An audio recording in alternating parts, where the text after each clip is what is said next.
When we talk about beauty, conventional, that's a beautiful flower. Usually that type of language is reserved for females, right? We've sort of created this civilization that unanimously respects, admires, and upholds the idea of beauty when it comes to females.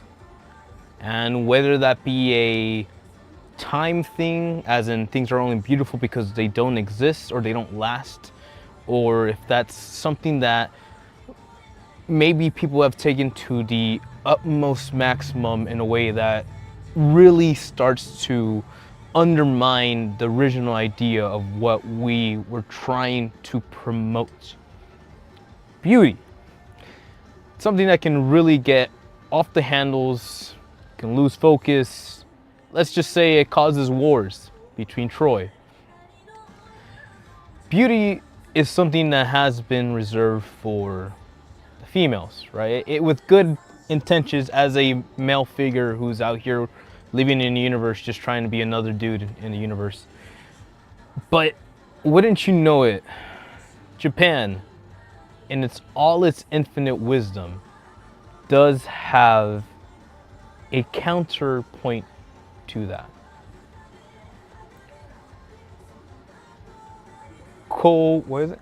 Kokuho is a film based on a novel that is now being presented, distributed to us by G Kids, which is alarming and very interesting in my book.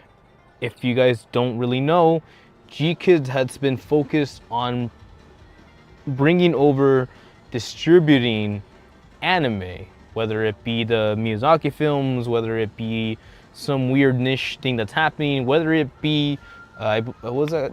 Dan Dan Dan. I believe G Kids distributed Dan Dan Dan. So for G Kids to go, all right, it's time. We have a live action film that has been going through the rounds, the award season has been gaining popularity, it's an investment worth investing in, right? To me, that shows just how much we're going into this whole spectrum of culture, Japanese culture, whether it be anime, whether it be some K-pop idols, whether it be a interesting story, or whether it be just like today's narrative. A look into the behind the scenes of Kabuki theater. Now, I'm not 1,000% knowledgeable. I just know what I know because I like to know what I like to know. From what I understand, Kabuki is a traditional ancient art of theater. If you really want to put a pin on it, think Shakespeare, but with feudal Japan vibes. And the beauty of these shows, is that so far from what I understand, there are classic literatures that Kabuki actors have dedicated their whole lives to representing, right? Again, think Shakespeare in the Park, or whatever you want to call that. And one stipulation that, depending on where you might stand, that really brings to attention is the rule that in these productions, there are no females. Take it as however you will. There are no ladies expressing emotion on that stage. Now, some people might get salty and be like, oh, that's not fair. I get you. But this brings us to an interesting opportunity. Whose responsibility is it to portray the female character if all the players are male. And I presume that probably has something to do with tradition. I can't speak on that point. It's not my culture. I wouldn't want to overstep my boundaries. But we're still left with this question. Who in their right minds has the balls to represent the female? At a point where we know that we are looking for heroines, and we know that half of these stories have romantic tendencies between the male and the female, and we're still committed to just presenting the males. Again, if you're still with me, please. Some people might look at that and be like, yo, that's weird. Some people might get triggered and be like, why don't you just hire the females to do the female part?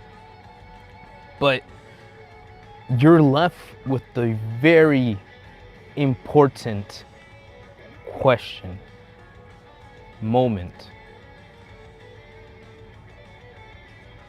When all we have to represent is our own humanity. Men as a being is looked upon as something feral.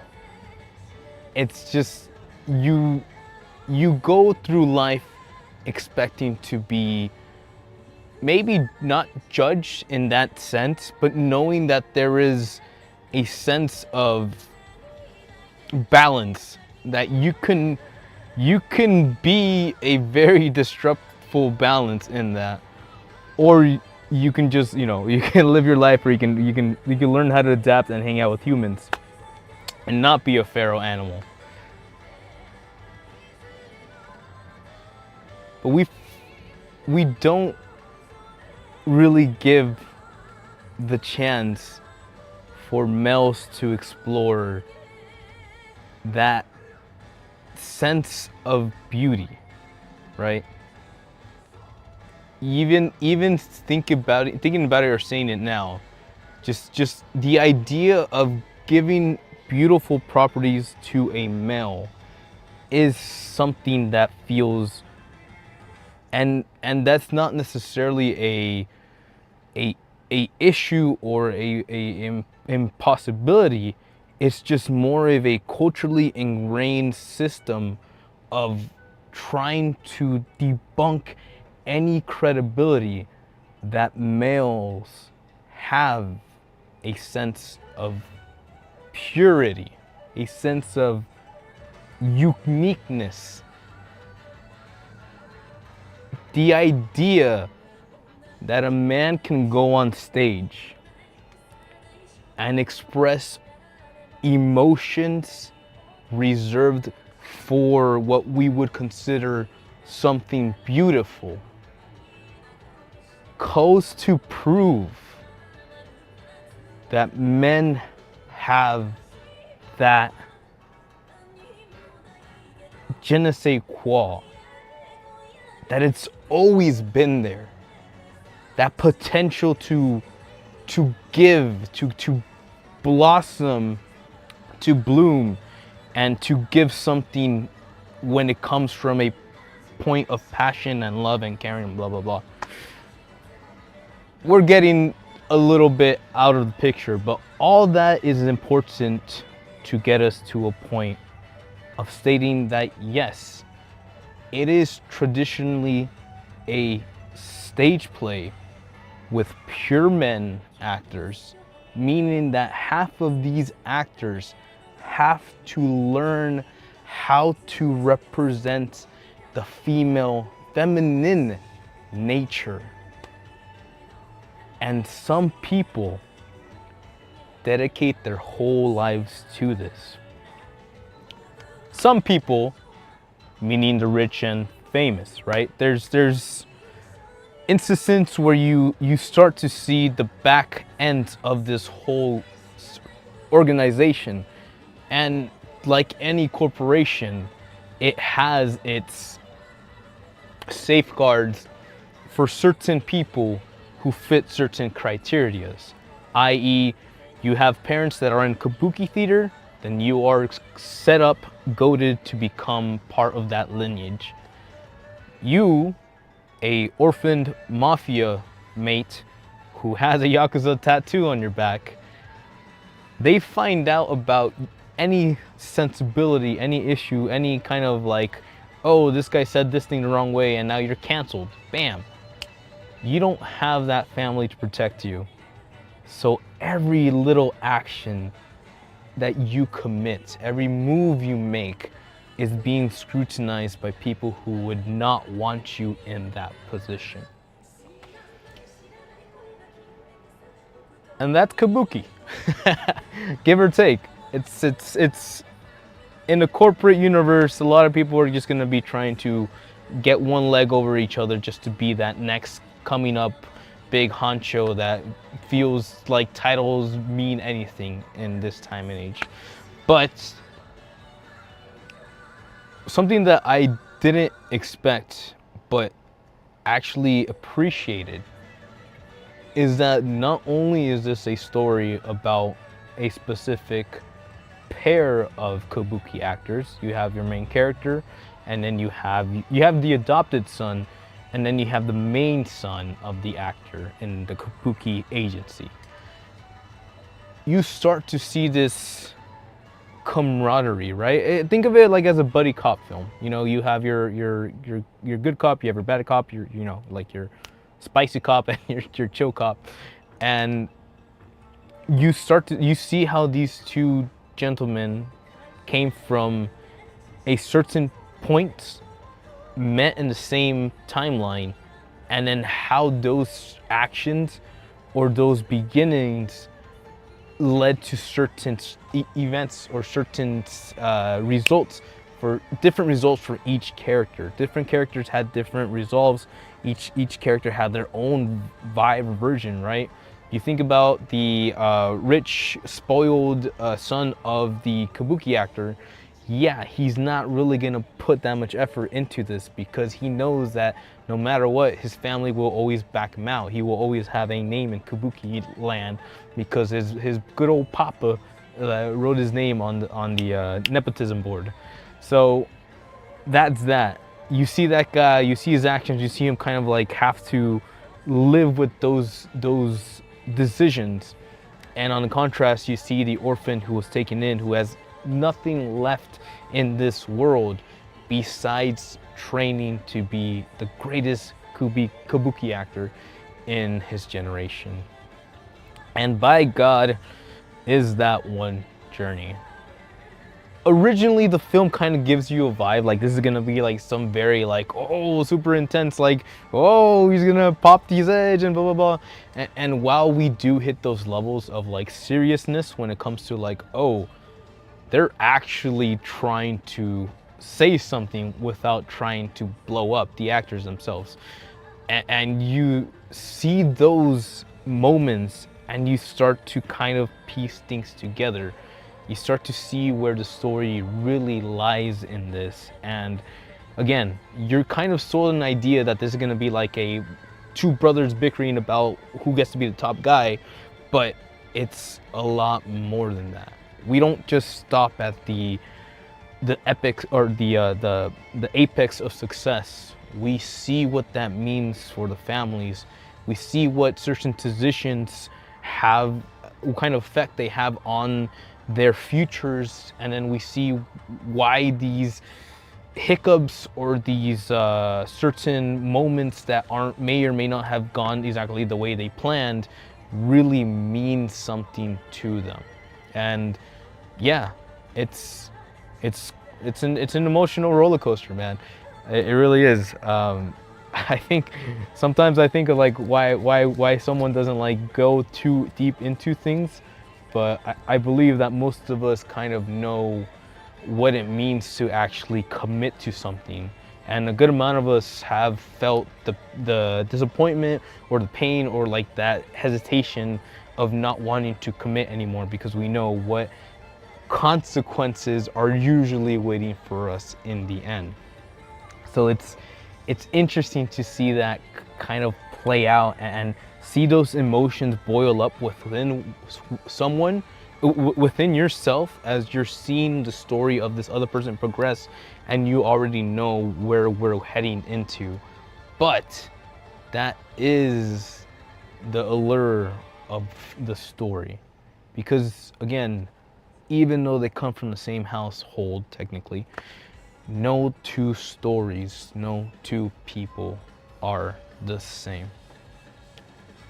And to put a final pin on that, we go through a lot. A lot of these stage plays that are, again, traditional stage plays are respected in the idea that the directors and the cinematography and the way they present those stage plays, they take a second to actually stop and have you see the play for yourself. And it's in those moments that the movie completely shines. Because from the first moment we had a specific shot where it has both the actors like posing for the Kabuki, I felt it. I felt that passion, that drive to find the perfection just in those shots, and seeing those actors really represent what grace and femininity is really makes you take a step back and like reflect on what it is that we value, as it is true beauty, right? And again, like, I don't know how to say this without being potato. It's not that you have to feel what's the word, like affection, affinity towards these people. At no point are you supposed to stare at this. Well, I mean, you could if you want to, but I don't believe that the point is to stare at these actors and think, wow, that's a woman. I vehemently believe that it's an idea of understanding what expression truly is.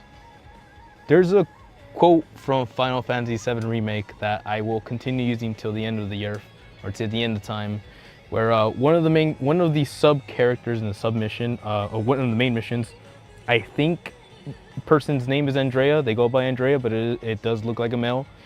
And he gets Cloud. They're doing the whole Cloud. Oh, it's a Cloud minigame dance scene, whatever, in that one Slumville city,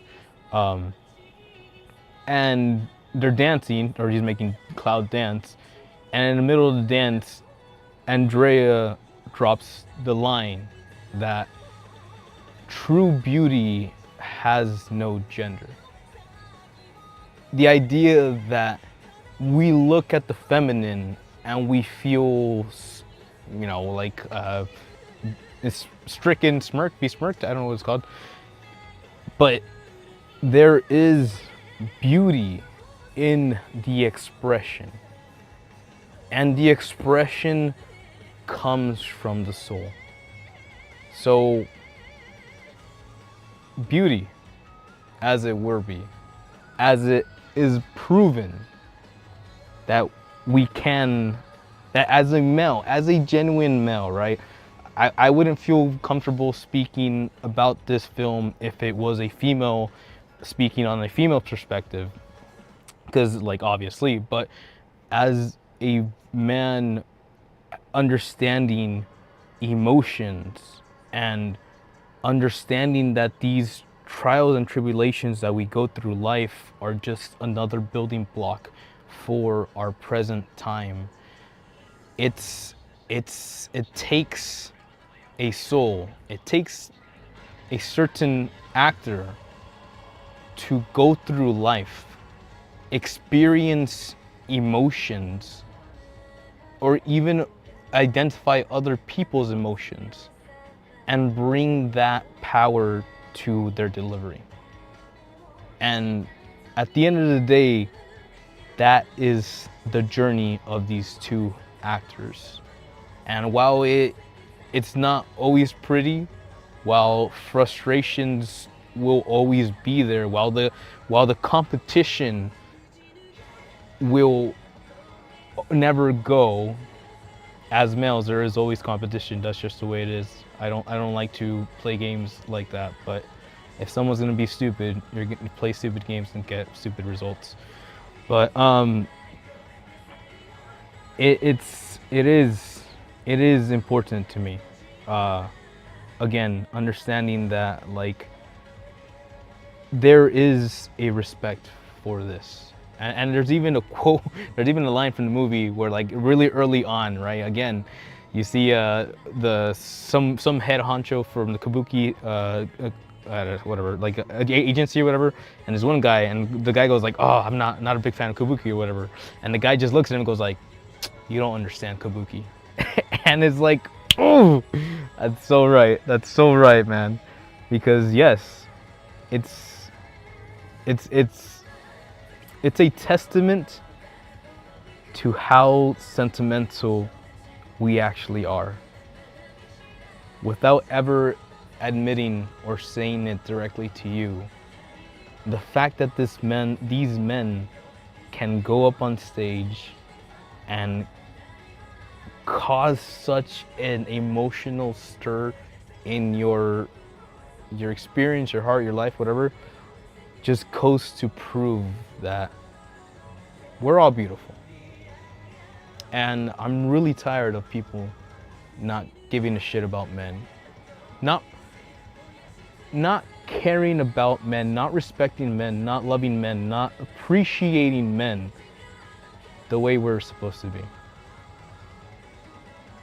But hey, if you have any opinions, if you have any options, then please go check out KOKUHO. Yeah, there you go. And yeah, it's an incredible journey. I'd say it's less about kind of like this agony of trying to be better than one another, and more about the absurdity that is life, and just how far we're willing to, and sometimes how much we should be going to actually enjoy this, right? Because wise man once said, life is but a stage, and all the men and women merely actors, players. But regardless, I fell in love with like this art form, right? It's crazy to think that you can really just lose yourself in the passion of these creators, these actors, these expressionists, but you don't always reflect on or realize just what it takes to go through all of that and be able to still deliver as if it was just another Tuesday. But hey, if you like that, if you like this, if you think that guy's, never mind. There's one character in here that's like very like stoic, and like even the characters around the movie call him the living legend. Like he's like the ultimate Kabuki actor of his time, and it's interesting because I kept my eye on that character for the longest time. It almost looked like there was gonna be some sort of conflict to that, or just even the presence of that character raised my flags of like, oh, we might go into conflict with this situation. But I'll just say that the payoff of that character and what that character means to this whole story is probably the embodiment of what I'm talking about. So hey, not even the main character, but there's a reason this film really made me feel something deep within me. Whether it be like, I don't know, like emotions, like finally being able to be justified, you know, the idea of men having emotions and not being able to express them to basically anybody. I have friends that we talk to. If they have issues, we talk about it. I have family members that I can talk about shit that bother me, but I don't think I could ever really drop such a payload of emotional burden on anybody, because as a man, as a male, most males are under the agreement that our emotions are not considered valuable. So even if we were to share that with somebody, we'd either get kicked to the curb, or we'd be bothered, or we'd be teased because we're not man enough to go through this one moment of pain. Whether not considering the fucking thousands of years of back labor, of back-breaking labor that one has had to, sustain. But yeah, that's where we're at with this. Kabuki, I've always seen it. I've always known about it. I've always respected what they were doing. It's like, oh, dude's playing females. Okay, that's kind of ballsy. Like, go do you, bro. But really understanding now what it means, what it takes, the price. Yeah. Pretty sure Kabuki's not the only one. But damn, do they look good doing it. And with that being said, ladies and gentlemen, please go watch KOKUHO. A very great film, distributed by G Kids. I don't know how long it's gonna be in theaters, but it looks like it has a, oh no, it doesn't matter. Go check it out. If you have any chance, please go check it out. It's apparently won a couple awards, and it really deserves that watch. My personal dream for this film is that every anime fan, or like most anime fans that care about G Kids and stuff, go give this a gander. Then everybody talks about Twitter, and then everyone starts giving men the love that they deserve. But hey, I'm a dreamer. That's what I like to do. But until then, thanks for watching. Hasta la próxima. Ciao. Mata. What Kagaki band?